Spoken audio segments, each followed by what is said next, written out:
Hi guys, hi student. I am Santosh Vishwakarma, your chemistry teacher. So today I will start type of concentration. So there are many type of concentration. First होता है mass percentage. Mass percentage. ये सब class 11th में हम लोग पढ़ चुके हैं और क्लास 12th में थोड़ा डीपली इसको पढ़ना है. मास परसेंटेज, इसको हम W/W से भी डिनोट करते हैं. क्यों करते हैं उसको आगे देखते हैं. तो what is the mass percentage? The number of solute particle, the number of solute particles in gram dissolving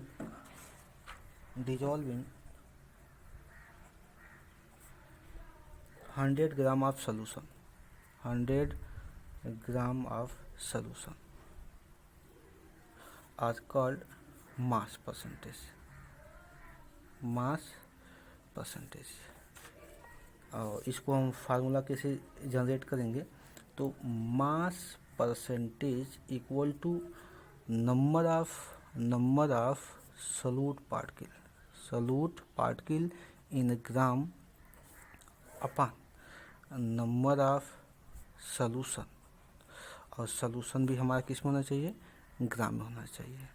percentage है तो परसेंटेज मीन्स मल्टीप्लाई बाई 100. तो mass percentage equal to number of gram dissolving number of solute particle in gram dissolving 100 gram of solution. अगर percentage है तो क्या करेंगे? 100 से multiply कर लेंगे. तो यह सॉल्यूट किस में है? ग्राम में. तो ग्राम का हम ग्राम क्या होता है? ग्राम होता है, ग्राम को हम W से डिनोट करते हैं. और सॉल्यूशन भी क्या है? ग्राम में है. तो सॉल्यूशन को ग्राम में है तो उसको भी हम W से इंडिकेट करते हैं. तो इसलिए इसको बोलते हैं मास बाय मास. इसके लिए एक क्वेश्चन देख लेते हैं. सपोज हमारे पास कोई कंपोनेंट है जो 22 ग्राम है. सपोज ये 22 ग्राम CCl4 है. इतना 22 ग्राम CCl4 है और 122 ग्राम क्या है? बेंजीन है. इन दोनों को मिक्स करके एक सॉल्यूशन बनाया गया है. तो उसमें पूछा जाएगा कि calculate the mass percentage of CCl4 और बेंजीन या CCl4 एंड बेंजीन. दोनों की मास परसेंटेज जब कैलकुलेट करने के पूछे तो हमको जो पूछे, अगर बेंजीन CCl4 पूछेगा तो CCl4 को हम ऊपर रखेंगे.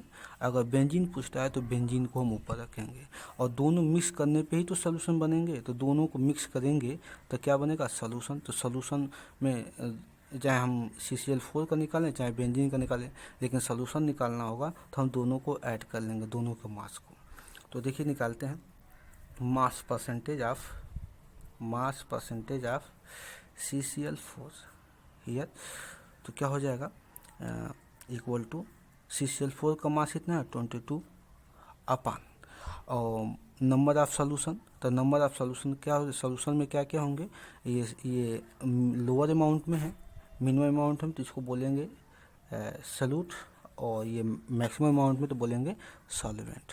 और पता है कि सॉल्यूशन क्या होता है? कि सॉल्यूट और सॉल्वेंट का कंपोजिशन होता है या मिक्सिंग होता है. तो दोनों को ऐड कर लेंगे तो 22 प्लस 122 इक्वल टू क्या हो जाएगा? 22 अपान क्या हो जाएगा? 144. और सॉरी, इसमें क्या करेंगे? हमको 100 से मल्टीप्लाई भी करना है क्योंकि मास परसेंटेज है. तो यहाँ पे भी क्या करेंगे? 100 से मल्टीप्लाई करेंगे. और इसको क्या करेंगे? हम जब इसको सॉल्व करेंगे तो हमारा उत्तर आंसर किस में आएगा? यूनिट लेस में आएगा. यूनिट लेस क्यों आएगा? क्योंकि ये भी ग्राम में है और ये भी क्या है? ग्राम में. तो दोनों क्या होंगे? कैंसल आउट हो जाएंगे. तो ये यूनिट लेस इसका आएगा. और इसकी यूनिट आप सॉल्व कर लेंगे, जो भी आएगा यहाँ पे वही उसकी मास परसेंटेज CCl4 का होगा. ऐसे ही अगर हमको मास परसेंटेज निकालना होगा ऑफ बेंजीन का, तो बेंजीन का निकालना होगा तो बेंजीन को हम ऊपर कर देंगे तो 122.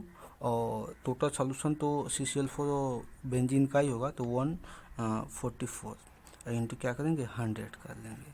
तो ये भी आप निकाल लीजिएगा, यही आंसर आएगा. ए भी यूनिट लेस होगा, क्योंकि ए भी ग्राम में, ए भी ग्राम में, तो ग्राम से ग्राम क्या हो जाएंगे, कट जाएंगे।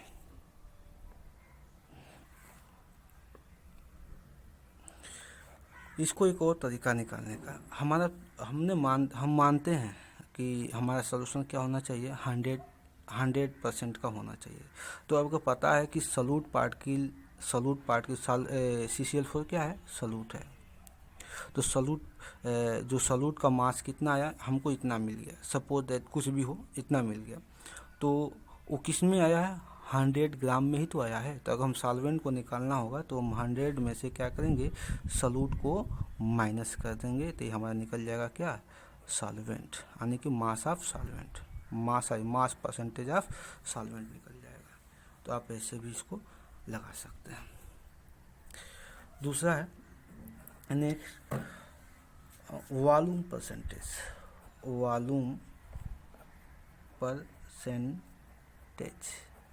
इसको हम V/V से भी डिनोट करते हैं, V/V से भी डिनोट करते हैं।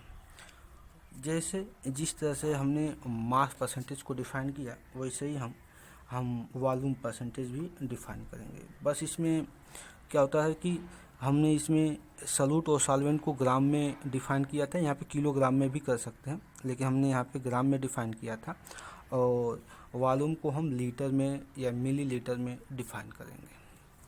तो इसको हम सीधे फार्मूले पे आते हैं, या इसको डिफाइन करके बता देता हूँ। The number of solute in ml present in 100 ml of solution, या लिख सकते हैं the number of solute in litre present in 100 ml of litre, या हम ml भी ले सकते हैं, लीटर भी ले सकते हैं। तो यहाँ पे ले सकते हैं, अगर सॉल्यूट को हमको लीटर में लेना हो तो सॉल्वेंट भी क्या लेंगे, लीटर में लेंगे। अगर सॉल्यूट ml में लेते हैं तो सॉल्वेंट भी ml में लेंगे। तो वॉल्यूम परसेंटेज V/V, जहाँ भी ये मिल जाए तो उसका मतलब होता है वॉल्यूम परसेंटेज। तो वॉल्यूम परसेंटेज इक्वल टू हम लिख सकते हैं कि number of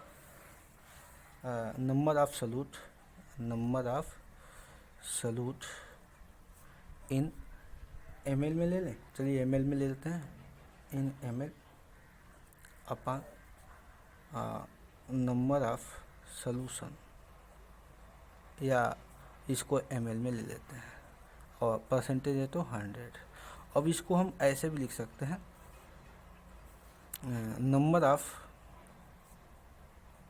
solute in ml, litre में भी आप ले सकते हैं, और इसको लिख सकते हैं नंबर ऑफ सॉल्यूशन, यानी कि इसको हम वॉल्यूम लिख सकते हैं, यानी कि वॉल्यूम ऑफ सॉल्यूशन। और ये वॉल्यूम किस में होना चाहिए, यहाँ ऊपर ml में है तो हम ml ही लेंगे, और इंटू क्या करेंगे, 100 कर देंगे। तो इसी को बोलते हैं वॉल्यूम परसेंटेज। और तीसरा हम डिफाइन करेंगे, और जो आप क्लास 11th में नहीं पढ़े हैं, इसको बोलते हैं ppm। ppm मीन्स होता है पार्ट्स पर मिलियंस। इसको कैसे डिफाइन करेंगे, तो इसको डिफाइन करेंगे हम ppm को, it is the parts of a components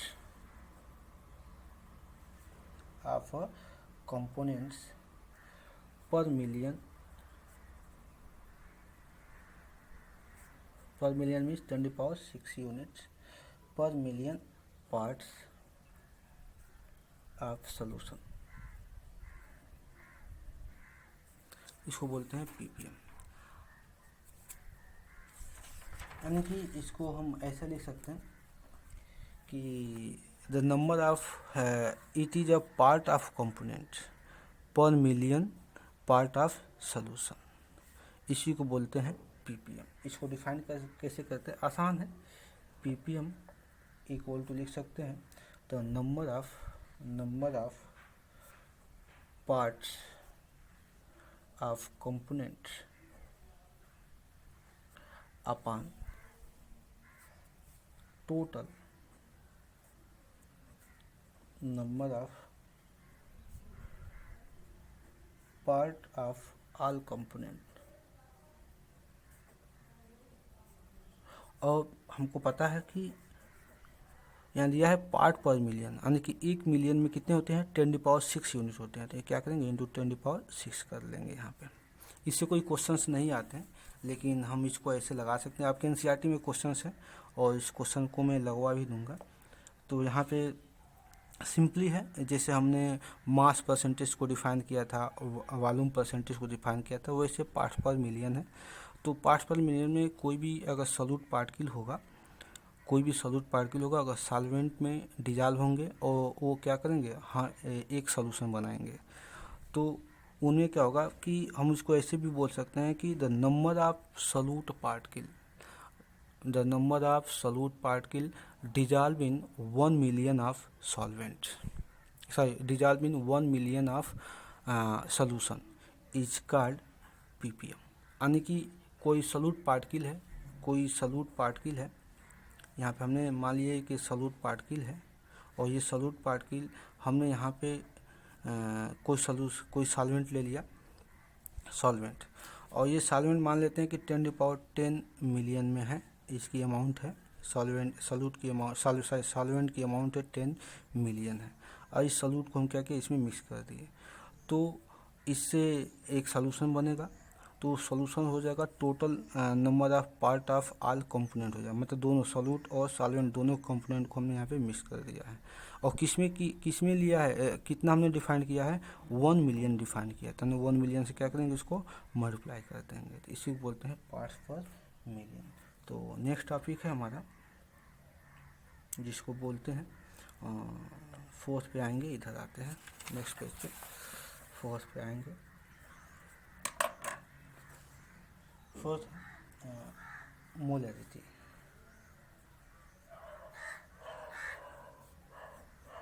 molarity को हम कैपिटल एम से डिनोट करते हैं, कैपिटल एम। तो व्हाट इज द मोलैरिटी, तो इसको डिफाइन करना जरूरी है, आप इसको 11th में भी पढ़ चुके हैं। तो मोलैरिटी क्या होती है, the number of moles of solute, the numbers of moles of solute dissolve in 1 liter of solution, 1 liter of solution इस कॉल्ड मोलैरिटी, इसी को बोलते हैं मोलैरिटी। तो मोलैरिटी इक्वल टू हो जाएगा, यानी capital M, moles of solute particle upon, और 1 लीटर ऑफ सोल्यूशन, तो 1 लीटर सोल्यूशन में को हम लिख सकते हैं वॉल्यूम ऑफ सोल्यूशन, तो ये होगा वॉल्यूम ऑफ सोल्यूशन। किस में होना चाहिए, बस लीटर में ही होना चाहिए। तो हमें याद करना पड़ेगा कि जो सोल्यूशन है वो हमारा किस में होना चाहिए, लीटर में होना चाहिए। तो एग्ज़ाम में थोड़ी प्रॉब्लम ये आ जाती है कि मोल्स ऑफ सॉल्यूट दिया नहीं होता है, यानी कि सॉल्यूट का अमाउंट दे रखा है, ग्राम में दे देता है, तो हम इसको मोल्स में डिफाइन करते हैं। तो लिख सकते हैं इसको moles of solute equal to लिख सकते हैं mass of solute upon molar mass of solute, molar mass of solute. तो हम क्या करेंगे, यहाँ पे इसी को हम ऊपर मोलैरिटी पे फिट कर देंगे। तो मोलैरिटी इक्वल टू हो जाएगा मास of solute upon molar mass of solute, molar mass of solute, और टोटल का अपन क्या है, वॉल्यूम ऑफ सॉल्यूशन,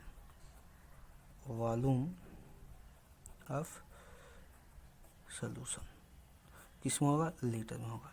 तो सपोज अगर सॉल्यूशन का वॉल्यूम लीटर में ना दिया हो, तो हम ml में दिया हो, तो हम उसको लीटर में कन्वर्ट करके यहाँ पर रखेंगे, हमको लीटर ही वॉल्यूम लेना है। तो ये हो गया क्या, ये हो गया मोलैरिटी। तो इसके लिए क्वेश्चन है, क्वेश्चन यहाँ पे मैं नोट करा देता हूँ। Calculate the questions, calculate the molarity of 2.5 gram of ethanoic acid. Formula क्या होता है एथेनोइक एसिड का?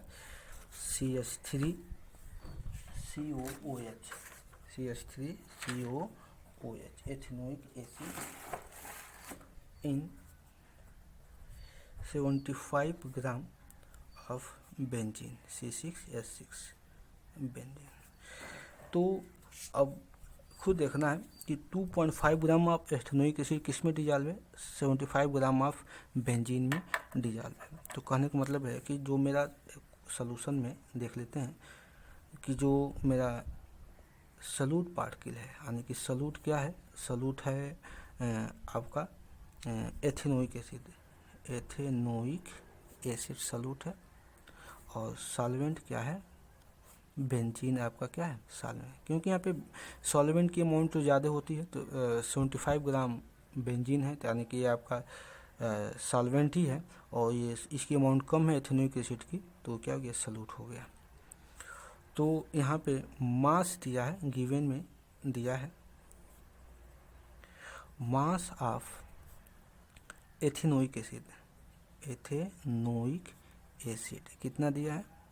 और 2.5 ग्राम। और मास ऑफ एथेनोइक क्या है? ये सॉल्यूट का ही है, ये सॉल्यूट ही है, सॉल्यूट पार्ट के लिए है, क्योंकि एथेनोइक को हमने सॉल्यूट माना है यहाँ पे, क्योंकि इसकी अमाउंट क्या है? कम है। तो जब मास दे दिया है तो हमको पता है कि हमको मोल्स निकालना है। अब मोल्स के लिए क्या होता है? मास अपान मोलर मास होता है। तो मास मिल गया तो मोलर मास कैलकुलेट कर सकते हैं, molar mass of ethanoic acid. Ethanoic acid का फार्मूला क्या होता है? CH3COOH। तो मोलर मास कैसे निकालेंगे? कार्बन का मास होता है 12, और इसको क्या करेंगे? प्लस करेंगे,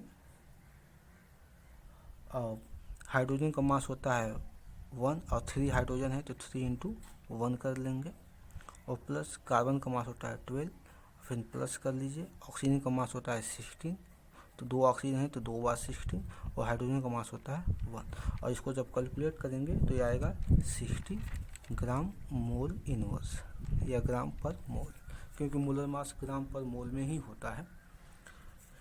ये हुआ। अब हमारा ये दिया है क्या है? ये बेंजीन दिया है, यानी कि मास ऑफ बेंजीन दिया है। क्या दिया है? मास ऑफ बेंजीन, सर ये दिया है, हाँ, mass of benzene, mass of benzene, और दिया है 75 ग्राम, 75 ग्राम। अब यहाँ पे एक्चुअली बात है ग्राम में दे रखा है, यानी कि इसको हम ml मान सकते हैं कि ml है, क्योंकि ग्राम और ये इसको यहाँ पे क्वेश्चन है, और क्वेश्चन को यहाँ पे आप जानते हैं कि सॉल्यूशन वॉल्यूम यानी कि लीटर में ही होना चाहिए। अब ग्राम में दिया है तो हम ग्राम को लीटर में कन्वर्ट कर नहीं सकते, यानी कि हम ml इसको कुछ टाइम के लिए मान लेते हैं, और उसको हम लीटर में कन्वर्ट कर लेंगे। तो यहाँ पे अगर इसको ग्राम में दिया है तो इसको हमने लीटर में कन्वर्ट करेंगे, तो हम क्या करेंगे? इसको हम 1000 से डिवाइड कर देंगे, तो ये हमारा बन जाएगा लीटर में, यानी कि ये लीटर हो जाएगा। यानी कि फार्मूला हमारा यहाँ पे फिट है। तो formula molarity equal to mass of solute. Mass of solute क्या दिया? 2.5 ग्राम, और मोलर मास कितना दिया? अभी आया 60 ग्राम मोल इनवर्स, और वॉल्यूम कितना आया? 75/1000 लीटर, ये आया। तो इसको आप सॉल्व कर लेंगे, ये ऊपर चला जाएगा, और यहाँ पे आने की हो जाएगा 2.5 × 1000/60 × 75। इसको सॉल्व करेंगे, हमारा मोल पर लीटर में, यानी कि यूनिट क्या होगी इसकी? मोल पर लीटर, मोल पर लीटर में ये यूनिट आ जाएगी, और इसको सॉल्व करेंगे, वही हमारा इसका रिजल्ट होगा, सॉल्यूशन होगा। तो आप इसको ऐसे बहुत सारे एग्जांपल हैं, आप इसको कोशिश करिएगा करने के लिए, नहीं आएगा। अगर नहीं आ पाता है तो उसको हम आगे सॉल्व कर लेंगे। नेक्स्ट टॉपिक है और उसको वो नाम है मोलैलिटी, जिसको हम कैपिटल एम से डिनोट करते हैं। What is the molality? तो मोलैलिटी भी हम मोलैलिटी की तरह ही डिफाइन करेंगे। The number of moles of solute और dissolve in 1 litre of solution, ये तो मोलैलिटी हो गई। और जब हम इसी को बोल सकते हैं कि dissolve in 1 kilogram of solvent, तो इसको बोलेंगे मोलैलिटी। यानी कि the number of moles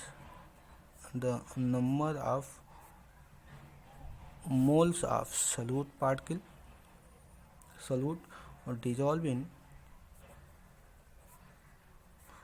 1 kg of solvent. इसमें हम सोल्यूशन नहीं लेते हैं, 1 kg of solvent is called molality. और इसको ऐसे ही हम जिसे मोलैलिटी को हम क्या किए थे, फार्मूला जनरेट किए थे, इसको हम जनरेट कर लेंगे। तो मोलैलिटी यानी कि small m equal to moles of solute upon और ये 1 kg क्या मास ही तो है, तो लिख सकते हैं मास ऑफ सॉल्वेंट। अब हमें पता है मोल्स डिफाइन नहीं हो पाता है, तो मोल्स को हमको डिफाइन करना होता है। और एग्ज़ाम में क्वेश्चंस आएंगे तो सॉल्यूट को डिफाइन नहीं किया जाता है, एग्ज़ाम में सॉल्यूट को डिफाइन नहीं किया गया होता है, तो उसको हम सॉल्यूट बनाते हैं, मोल्स का सॉल्यूट बनाते हैं। तो क्या मोल्स को डिफाइन कर सकते हैं, मास अपन मोलर मास। तो मास of solute upon molar mass of solute, और टोटल क्या है मास ऑफ सॉल्वेंट।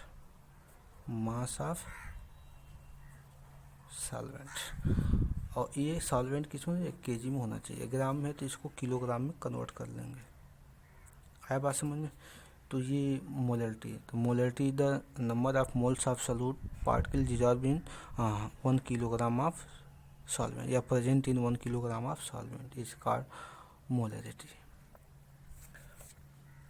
इसके लिए भी एक क्वेश्चन देख लेते हैं। क्वेश्चंस में यूज़ कर लेता हूँ, यहाँ पे राइट कर लेता हूँ। Calculate the molality of 2.5 gram of ethanoic acid in 75 gram of benzene. 75 gram of benzene, वो पहले वाला ही क्वेश्चन है, बस उसमें मोलैलिटी फाइंड करना था, उसमें मोलैलिटी फाइंड करना है, इसमें मोलैलिटी फाइंड करना है। तो इसको भी हम वैसे ही लगा लेंगे। तो ये हो जाएगा मास, अभी यहाँ लिखे हैं, यहाँ पे मास ऑफ सॉल्यूट, मास कितना दिया है 2.5, और मोलर मास निकालना, मास बाई मोलर मास होता है, मोलर मास ऑफ सॉल्यूट अभी निकाला गया 60 अपन इसका सॉल्यूशन, तो वहाँ पे हम यूज़ करते हैं, यहाँ पे हम सॉल्वेंट यूज़ करते हैं, तो सॉल्वेंट ही दिया है, तो कितना दिया है 75। तो 75 को हमने मिक्स किया है तो क्या बन जाएगा 75, और ग्राम में दिया है तो इसको 1000 से डिवाइड कर देंगे, तो ये गया यहाँ पे, ये गया यहाँ पे, तो बन गया 2.5 इंटू 1000 अपन 60 इंटू 75।